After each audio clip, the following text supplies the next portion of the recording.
Libros and Beers.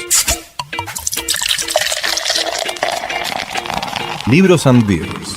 Un podcast de literatura.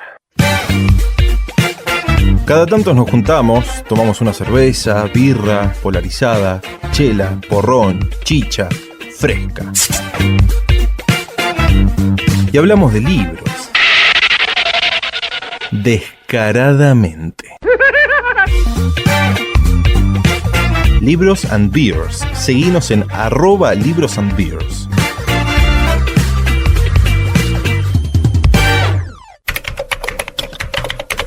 Esta novela cuenta una historia real. Se trata de un caso menor y ya olvidado de la crónica policial que adquirió, sin embargo, para mí, a medida que investigaba, la luz y el pathos de una leyenda. Los hechos ocurrieron en dos ciudades, Buenos Aires y Montevideo, entre el 27 de septiembre y el 6 de noviembre de 1965. He respetado la continuidad de la acción y, en lo posible, el lenguaje de los protagonistas y los testigos de la historia. No siempre los diálogos o las opiniones transcriptas se corresponden con exactitud al lugar donde se enuncian, pero siempre he reconstruido con materiales verdaderos los dichos y las acciones de los personajes. ¿Qué tal, amigas, amigos de Libros and Beers?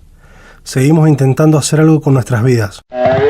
Por eso no hemos desistido y hoy traemos nuestro tercer libro.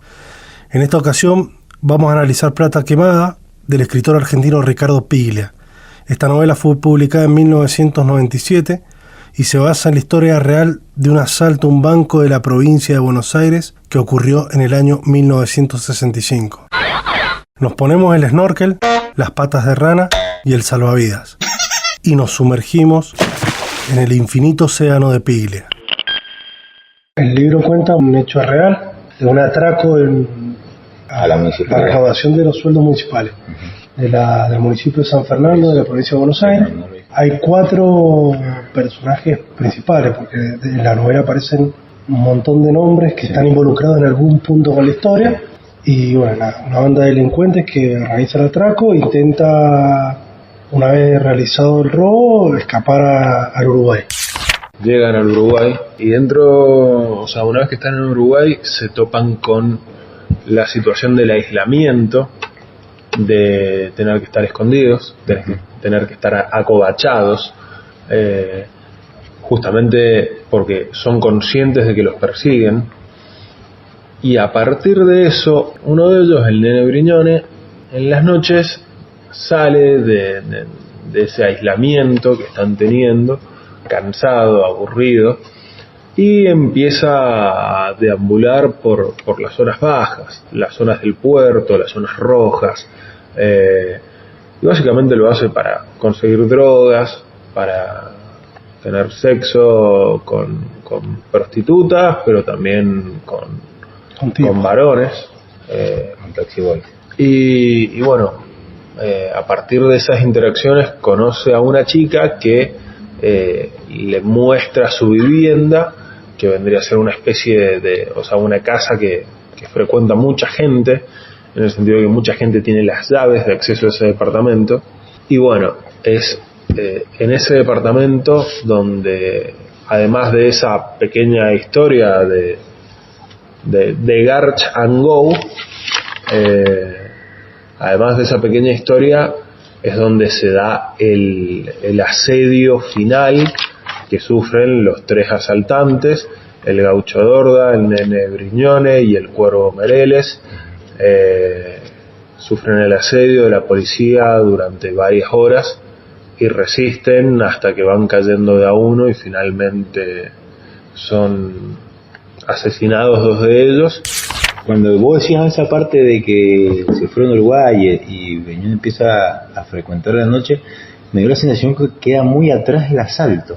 Se mete tanto en la historia de Brignone, de la piba, de los otros personajes, del Gaucho Dorda, ni hablar, que va hasta la infancia del tipo, que queda muy atrás del asalto y todo lo que pasó, y es impresionante. Eso está muy bueno, y cada personaje que presenta te cuenta un poco de la historia, ¿no? Desde la panadera que vio cómo mataban a 2 policías cuando se cambiaban la chapa de patente, hasta el tipo que también iba, no me acuerdo, otro tipo que también cuenta algo que que también te cuenta parte de su historia, y eso de verdad que te atrapa, y está muy bueno como lo presenta. Si seguimos el orden cronológico, el orden de lo que fue el robo, previo a la connivencia con los políticos, con el cantor de tango. El cantor de tango. Ahí se me complicó un toque leerlo. Digamos, cuando la novela se convierte en una crónica policial me costó mucho. Sí siento lo mismo que decís vos, que ponerle que el Gaucho Ordaz es como el personaje del libro, porque vos fíjate que el tipo le dedica un montón de espacio, y cuando el tipo se empieza a meter en las historias personales, digamos, de la vieja de la panadería, del gaucho, de la nena Hay otro también, que no me acuerdo en este momento, que también cuenta que era lo mejor que le había pasado en la vida al tipo, haber presenciado algo. Ahí como que me copaba mucho cuando el Piglia se mete a detallarte la historia. ¿Te gustaba cuando sí, ahí me gustaba, pero cuando volvía muy a lo policial como que me frenaba un toque. Yo siento que en realidad, o sea, vos, joven Barros, planteabas hace un rato que hay momentos en donde, a medida que el libro avanza, queda muy atrás el robo. Y en realidad, yo tengo una contraposición respecto de vos, Bola, en el sentido de que yo siento que el hecho delictivo, el relato policial, es el hecho que desencadena y en cierta forma, por momentos, es el hilo conductor. Pero la verdadera trama del libro es desentrañar las personalidades de los 4 personajes principales, que si yo pienso en 1965 y se me viene a la cabeza, no sé, la ortodoxia de mi abuelo, la infancia de mi viejo, la llegada, previo a la llegada del hombre a la luna, si lo pienso en términos peliculescos, en términos cinematográficos, y se me viene a la cabeza el Jimi Hendrix tocando la guitarra y arrancando con All Along the Watchtower, o sea, esos inicios, pero el concepto en sí viene a lo siguiente: el libro habla de una forma totalmente apartada de lo ético y lo moral, tanto de cuestiones como son la drogadicción, la sexualidad, la homosexualidad, Eso está muy bueno. Efectivamente, y aparte hace una crítica de la ética de ese momento, en donde tenés a personas, o sea, si yo pienso en el ayer, en el pasado, en 1965 concretamente, pienso en una sociedad más ordenada, más sobria, más respetuosa de la vida, esa cuestión de podías dejar la bicicleta que nadie se la llevaba. Y acá tenemos a 3 personas que te muestran lo opuesto, que te muestran que si tienen que matar a alguien lo van a matar. Sí, yo coincido totalmente. Nos estamos olvidando de un personaje importante, que es el comisario Silva, que también cuenta la historia del tipo un poco, y también te muestra la violencia policial muy cruda también, que por ese momento se daba, que picaneaban, que torturaban, y lo cuentan varios personajes, que era común que iba a la comisaría y lo torturaban, y también atravesado por, lo que decía el Muque, la homosexualidad oculta, ¿no? Cómo Briñón iba a la oscuridad, iban a esos encuentros ocultos, y cómo también el policía frente a las cámaras hablaba, ¿no? De que son invertidos, son tipos asesinos y homosexuales invertidos. El psicólogo también, digo, ese tratamiento, ¿no? De la diversidad está muy bueno. Temporalmente, digamos, el libro tiene su distancia. O sea, en cuanto a lo que refleja el acontecimiento, el hecho, con nuestro tiempo. Pero también Piglia lo escribe casi 30 años después. O sea, Piglia lo cuelga el libro, empieza lo empieza a escribir Piglia, lo cuelga el libro un tiempo y lo retoma en la de 90 y tanto. Pero sí hay como, nosotros quizás no hemos vivido eso, pero hay como una lejanía, digamos, una distancia bastante grande de lo que era el status quo. Aparte de los personajes principales y aparte de la lógica temporal que se vive en 1965, hay un personaje que a mí me llamó mucho la atención, que es Malito. Sí. O sea, un tipo que de apellido es Malito, y a partir de eso el apodo también termina siendo Malito. ¿Cuál es el caso? O sea, el tipo es el cerebro de toda la operación. ¿Pero por qué es el cerebro de la operación? Porque es un tipo que maneja contactos y que aparte entiende de asaltos, pero asaltos quizás no en el sentido estrictamente delictivo, sino porque Malito era miembro de la resistencia peronista, de la resistencia armada peronista, que en ese momento se encontraba en boga y que justamente organizaba asaltos, no en términos estrictamente delictivos, pero sí en términos de asaltos a cuarteles, asaltos a hospitales, asaltos a comunidades completas, como el caso de La Caleta. Eran tipos que justamente a partir de eso, a partir de la amplia lista y el amplio espectro de contactos que manejaban, podían permitirse un día organizar la toma de un regimiento y al día siguiente decir, che, hoy vamos a reventar el Banco de San Fernando. Me parece que también toca puntos de la política de 65 que está muy buena. Está muy buena. Es muy argentino el libro. Sí. Es muy argentino. Muy argentino. Sí. Los diálogos, te nombra autos, el Chevrolet 400 preparado que tenían, te nombra cosas que están muy buenas, que las nombre y que la entendés de la nacionalidad. Me parece que Malito también es un personaje importante y queda también lo describe y te lo cuenta en los primeros capítulos, después como que queda olvidado y no lo nombra por mucho tiempo, se borra y después claro se termina borrando la historia.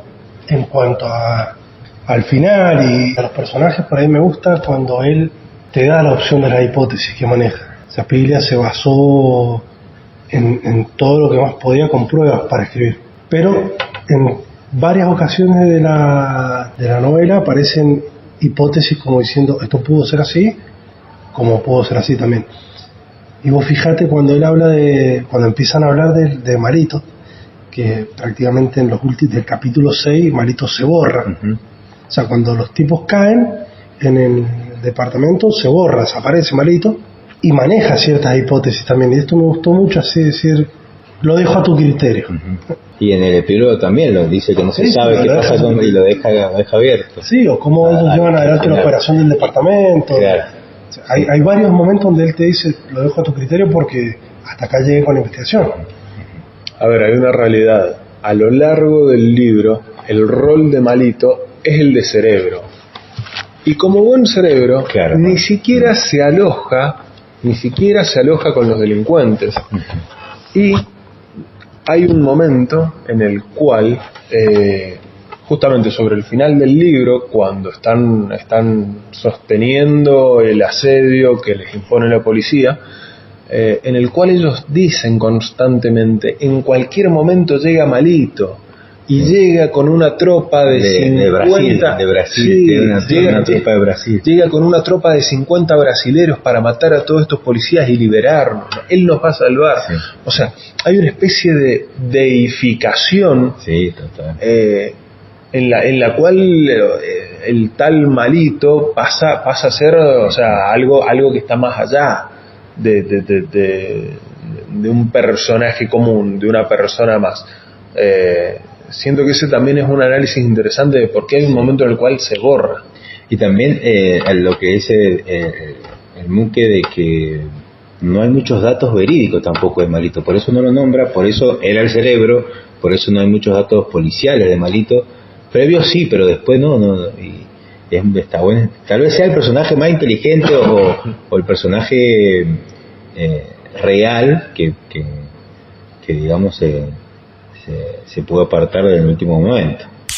Si yo me pongo a hacer un análisis de los diferentes personajes y trato de encajarlos en términos temporales, como veníamos hablando hace un rato, yo siento que el personaje más creíble es el de Malito, un tipo de la resistencia peronista que estaba tan enlazado respecto del bajo mundo que no le costaba generar ese tipo de vínculos.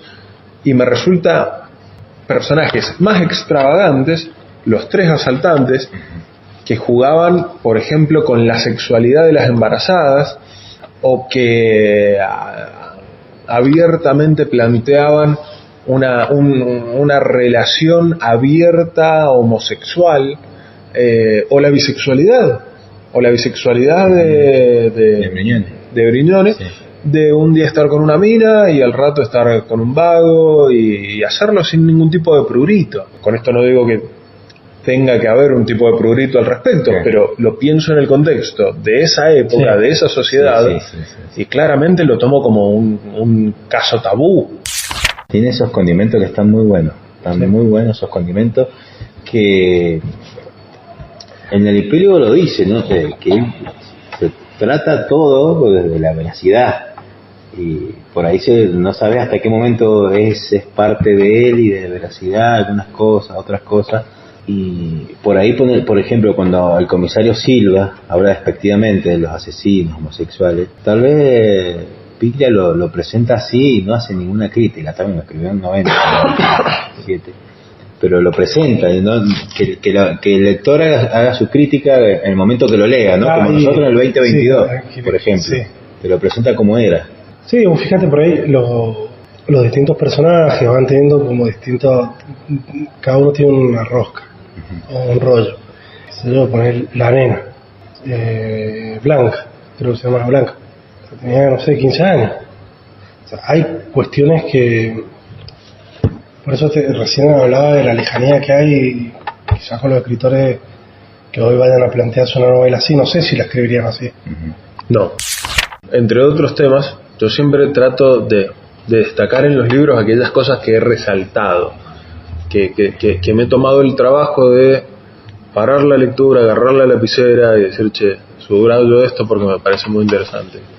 No es un libro que haya rayoneado mucho, no tuve la oportunidad, no siento que haya frases grandilocuentes como para decir, qué interesante esto. No, son todas frases ajustadas y acotadas al relato, o sea, son todas frases en pos del relato, no hay algo que sienta que resalte por sobre otras cosas.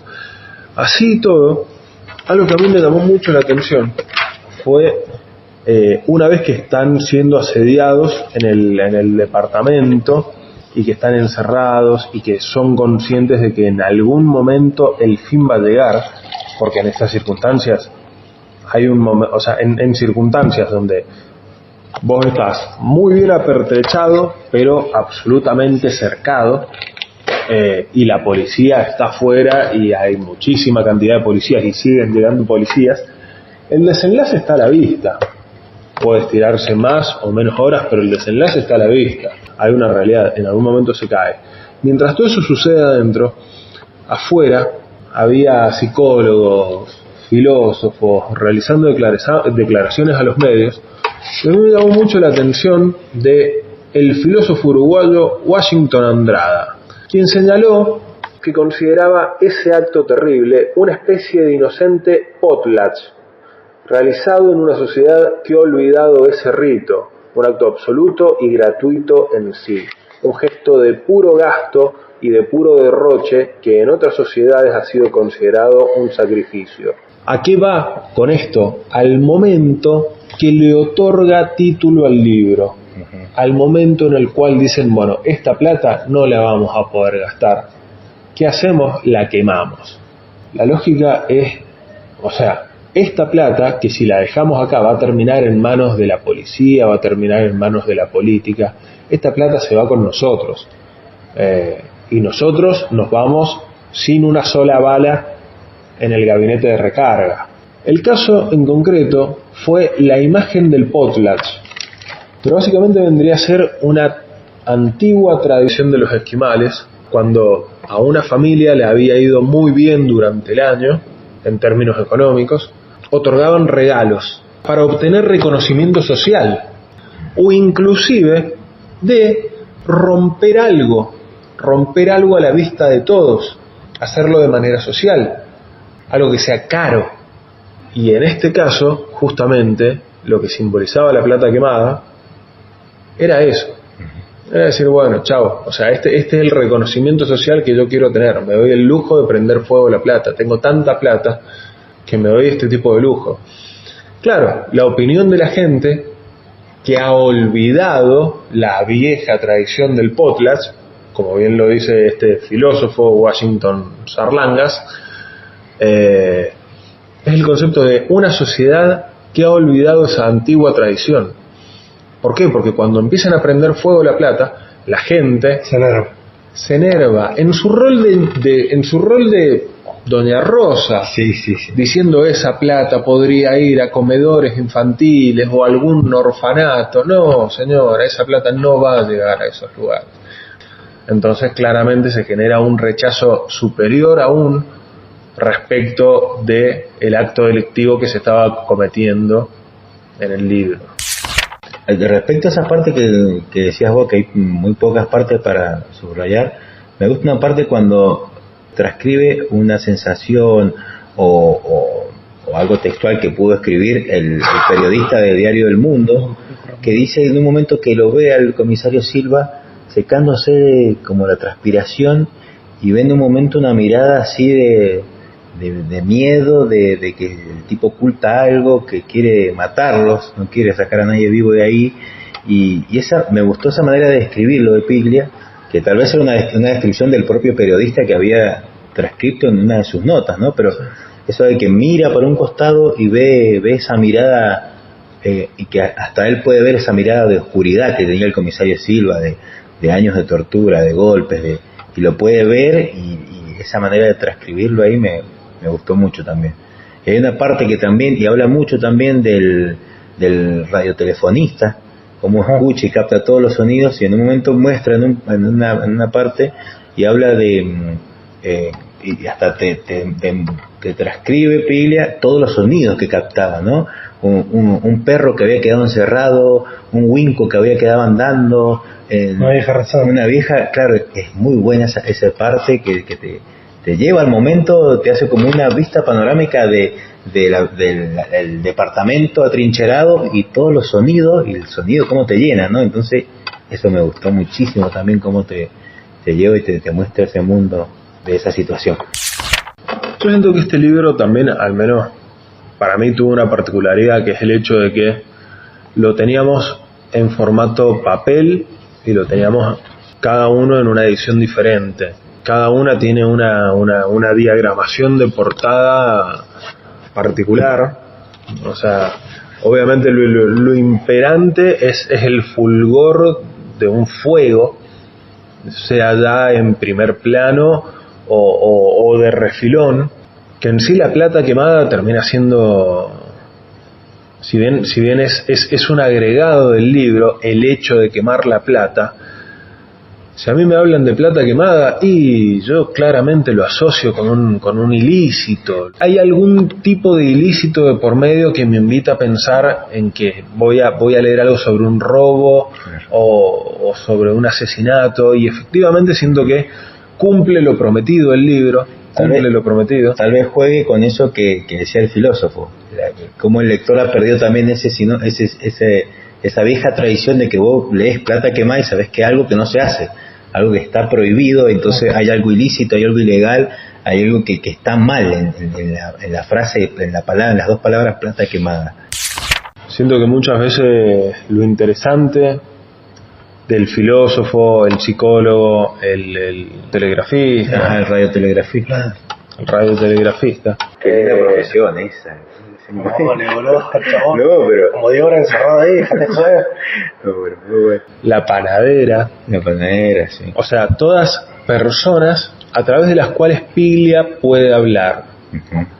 Y si bien en su mayoría son hechos descriptivos, cada uno le aporta una acotación personal, le otorga un juicio de valor, cada uno de ellos, al hecho en sí del robo que se está suscitando, o el asesinato, o o las conversaciones que se dan dentro del departamento mientras están siendo asediados. Siento que eso también es algo muy interesante, la oportuna generación de personajes para que tengan quizás no un rol dentro de la novela, pero sí un rol en la descripción de los hechos. Siento que eso es muy interesante por parte de Piglia. Hay un personaje que me acabo de acordar de una parte que se van a acordar y me van a ayudar a saber quién era, que era un tipo que siempre que te cuenta, él se mete en su historia, que toda la vida abría el lugar donde trabajaba a la misma hora y ese día lo abre más tarde o lo abre más temprano por algo que le pasó. Entonces ve partes se encuentra con choca con el Chevrolet 400. Cuando choca, o sea, es apenas que roban salen y chocan, y ahí lo sacan a este tipo y se suben al auto de él y se van en el auto de él. Y le roban un Rambler, hermoso auto. Sí. También me gustó que nombra las camionetas Ica, que también llevaban la guita. Está muy bueno. Excursionista. Sí, ser excursionista, sí. O sea, por eso digo que es una novela muy argentina. Muy argentina, muy cómoda para leerla, comparado con Austerlitz, muy cómoda. Y el final también es medio de película, ¿no? A mí la parte final me cago que se va, pero es muy de película, eso que me imaginé que desde arriba salía la cámara mirando cómo se iba el gaucho Dordi y cómo la gente le pega, le pegan los policías, le pegan los bomberos, le pega a la gente, le pega a todo el mundo y se sube y a la ambulancia todo ensangrentado.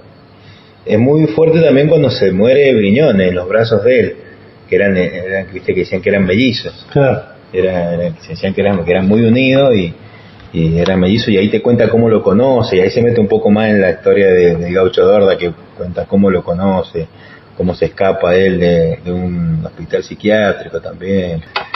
Y bueno, también por ahí la nena, que está buena. A mí me gustó ese cierre que él le da en el epílogo. Digamos, el cierre del libro me gusta porque queda el final abierto.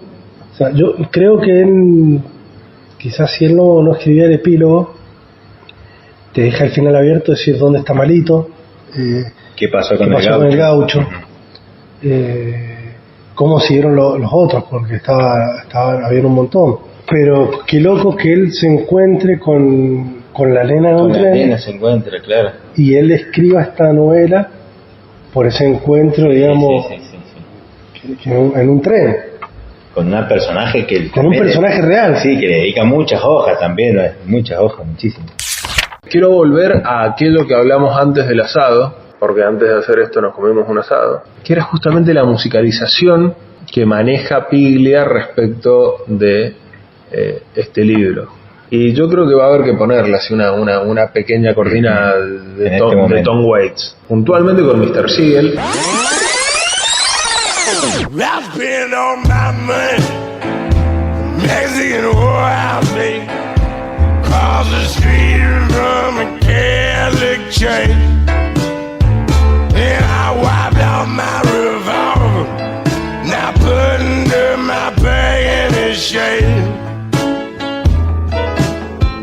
Puntualmente con Mr. Siegel, que es la canción que inserta en el libro de una manera semi-apócrifa, porque le cambia el título, modifica las letras, pero, o sea, la hace patente dentro del libro.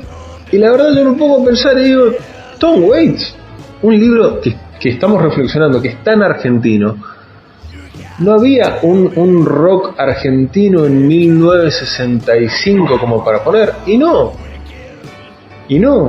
Lo más similar a esto, el blues argentino, o ese blues rock que nos trae Tom Waits en Mr. Siegel, llega con Manal, llega con Papo, y es 5 años más adelante.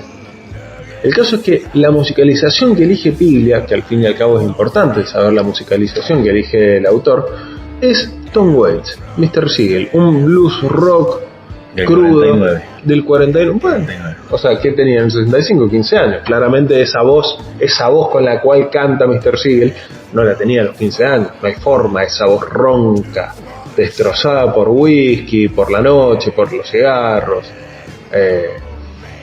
El caso es que me llama la atención la musicalización.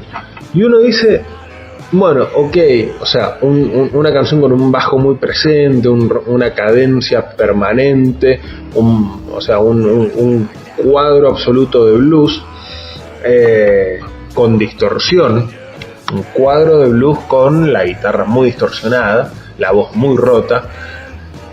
Y eso siento que es también lo que nos ofrece la descripción de tres tipos que de la noche se las conocen todas, la droga, el alcohol,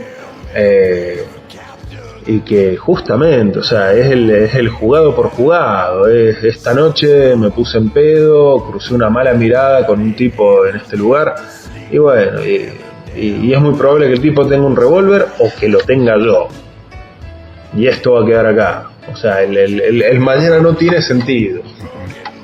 Que a la vez, acabo de decir, el mañana no tiene sentido.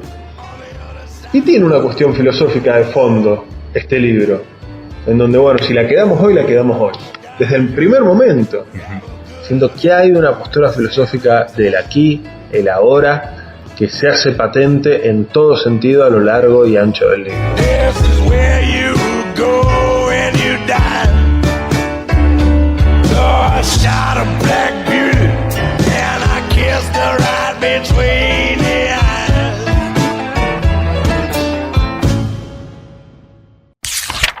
Qué bueno lo que hablás de que sacamos las fechas ahora, que no da la edad.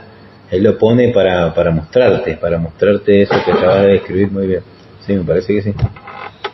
Con más razón es válido la musicalización que ofrece Piglia. Con más razón. Al ser algo extemporáneo, con más razón siento que es válido. Pues me dio la impresión de que la última parte lo podría haber quizás reducido un toque. Durante esas 15, 16 horas que estuvieron resistiendo, fue como, me dio la impresión que muy largo. O quizás fueron, lo que quieran entender es que fueron esas 15 horas largas de resistencia, pero poner, qué sé yo, por ahí no me gustó mucho en ese sentido. Cuando nombraba, viste que cada uno que mataba lo nombraba con el nombre completo, por ahí qué escalafón en la policía tenía, viste, capaz que esos datos eran como... No, así todo coincido con tu análisis respecto de que, o sea, no tomo como algo azaroso que se estire tanto el final. O sea, justamente siento que Piglia nos quiere traducir esa sensación de, bueno, llevo 6 horas despierto, tirando todo el tiempo, sin tener un segundo de calma, porque en ese segundo de calma se me vienen los brazos encima. O sea, el permanente asedio, la permanente intríngulis de decir, ¿qué hago? Me meo encima. O sea, entre pararme e ir al baño, prefiero mearme encima, y ese tiempo que voy a usar en otra cosa, lo prefiero usar para pegarme un saque de cocaína. Muy probablemente Piglia quiera representar esa eterna espera, esa constante dilación de los tiempos, diciendo, bueno, no te voy a contar la historia yo, sino que te la voy a contar yo, te la va a contar el telegrafista, el radiotelegrafista, sí. Te la va a contar el vecino, el comisario. Se vuelve muy reiterativa, es una realidad que se vuelve muy reiterativa la última parte, pero bueno, porque es extensísima. Sí. A mí no me pesó, está muy bueno el análisis, lo comparto, me parece que viene por ahí. Y aparte lo mezcla con partes hasta humorística, cuando le dice en un momento quieren racionalizar la droga, y dice, bueno, hagamos como vi una película y que tomaban agua con un pique, y que muestra que levanta el codo y pone en la boca de piquito, esa, viste, como que esas y los tipos en un momento te muestran que estaban tan drogados que charlaban y se acordaban de momentos de sus vidas. Era como que lo extiende, pero es ameno esa extensión, no es una extensión como muy o policial o muy mezcla, y queda muy bien mezclado todo eso. No, a mí en términos generales me gustó el libro, tenía ganas de leerlo hace mucho, así que a mí me gustó, pero bueno, es mi opinión personal. A mí me gustó que comparado al libro anterior me atrapó. No lo pude leer, lo quisiera haber leído con más ritmo, o sea, lo tenía que cortar en un momento que no quería cortarlo. pero empieza de una y es que o sea, me atrajo de una. Bueno, loco, nos encontramos en la próxima. Libros and Beers. Seguinos en @librosandbeers.